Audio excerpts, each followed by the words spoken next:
And one thing that's giving me a lot of enthusiasm is that we're starting to see pretty good uptake, even though the housing market is very soft, in certain submarkets, the best of which right now is Miami. You said, but it used to be down 30 to 35. Yeah, the prices were down as much as 45%. They've come back up. 25? Yeah. Who are the buyers? All Latin. So they're all coming from Latin America? Right. They're all coming, not all of them. I would say the majority are coming from Latin America. They're all cash buyers. They're very enthusiastic to buy these properties. And many times they buy them, put a tenant in. So they're buying them for income, right? Not necessarily to live in. And there seems to be, I would say, a vigorous demand. And I would not be surprised to see that that market rights itself inside of a year. Where in Miami?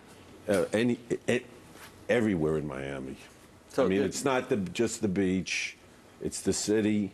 It's, you know, creeping up north towards Sunny Isles. All those markets they're red hot. This looming problem in commercial real estate that you've talked about so many times, that wasn't it supposed to be next year or the year after? The CMBS, there's nothing there. Is that, you're not worried about that anymore? No, I'm not worried about it. Because the other shoe never dropped it. It didn't drop. And it's not going to. Well, because you've got two things going on now. You've got banks being a little more confident and having gotten their balance sheets organized a little better. They're willing to, with interest rates this low, they're willing to play with the borrowers. CMBS is still in the pretend and extend mode, right? And so I think there was about $250 to $300 billion of classified loans in real estate. About a third have been liquidated now, and the other 2/3 are just being kind of rolled over, or? Pushed down the road. And as conditions get better, and they are getting better in certain sectors, I mean, the hotel sector is definitely better. Huh? Multifamily is definitely better now. And so the problem is shrinking of its own accord. And at the same time, there's no supply coming on the market. So all those things together are making things look a little better. And there's really a wall of money that's been coming into buying distressed commercial mortgages. There was one situation, Richard and I bid 60 cents on the dollar a year ago. Bank turned it down, put it back up for auction this year. We bid 92 cents this time, and they got a higher bid. Whoa.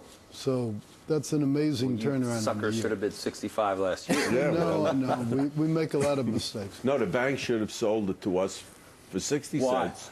Because we're nice guys. What about rental properties?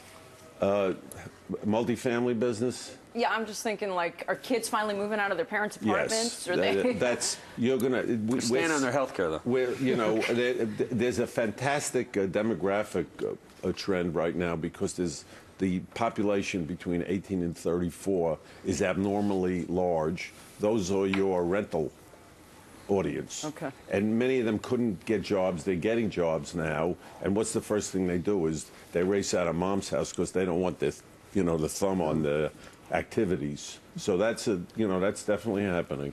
There's something like 2 million young people living at home, 2 million more than the 20 million that are normal.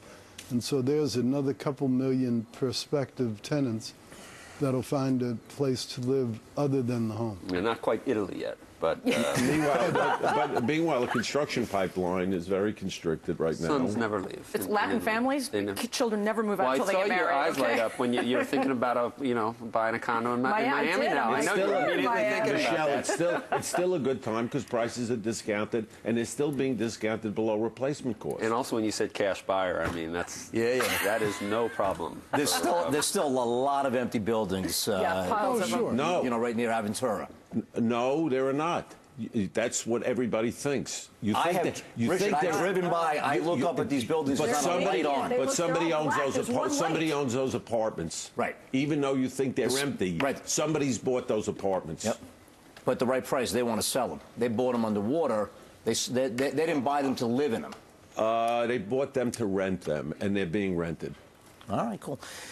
Stay there, guys. Comments, questions about anything you see here on Squawk, email us at squawk@cnbc.com. Up next, MF Global CEO John Corzine.